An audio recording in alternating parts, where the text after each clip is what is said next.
ایک دفعہ کا ذکر ہے کہ ایک کسان سے اس کی خاندانی اور بہت ہی قیمتی گھڑی گم ہو گئی اور اسے یہ بھی یاد نہیں آ رہا تھا کہ اس نے آخری بار گھڑی کہاں رکھی تھی۔ اس نے ذہن پر زور دیا تو اسے یاد آیا کہ آخری بار جانوروں کے باڑے میں اس نے گھڑی پر ٹائم دیکھا تھا۔ اس کے بعد اسے کچھ یاد نہیں آ رہا تھا، لہٰذا اس نے باڑے کا ذرہ ذرہ چھان مارا اور گھڑی کو تلاش کرتا رہا، لیکن گھڑی کو ڈھونڈنے میں کامیاب نہ ہو سکا۔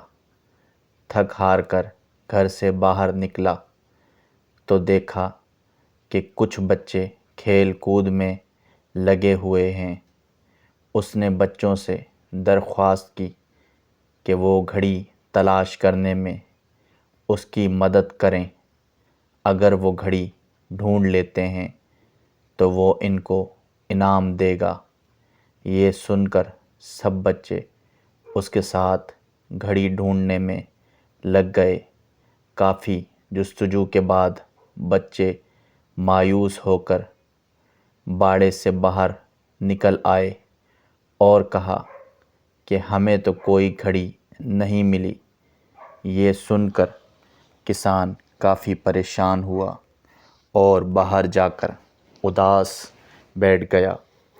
اتنے میں ایک بچہ اس کے پاس آیا اور کہا، آپ بچوں کو یہیں اپنے پاس بٹھائیں، میں اکیلا اندر جاتا ہوں اور ایک بار پھر کوشش کرتا ہوں، شاید گھڑی مل جائے۔ وہ بچہ باڑے کے اندر گیا اور کچھ دیر بعد فانحانہ انداز میں باہر نکلا۔ کسان نے دیکھا کہ اس کے ہاتھ میں گھڑی موجود ہے۔ کسان نے اس سے پوچھا کہ تم نے کیسے گھڑی تلاش کر لی جب کہ ہم سب ناکام ہوئے؟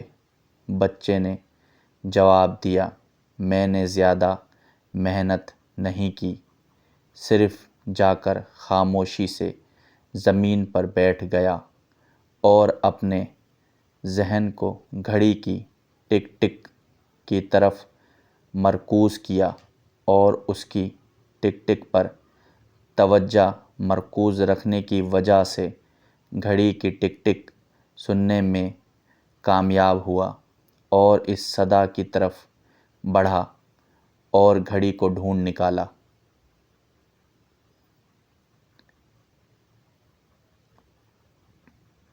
نتیجہ، ہمیں بھی ہر روز اپنے ذہن کو پرسکون ماحول مہیا کرنا چاہیے، کیونکہ ذہن مکمل پرسکون ماحول میں مثبت اور مفید افکار سوچتا ہے۔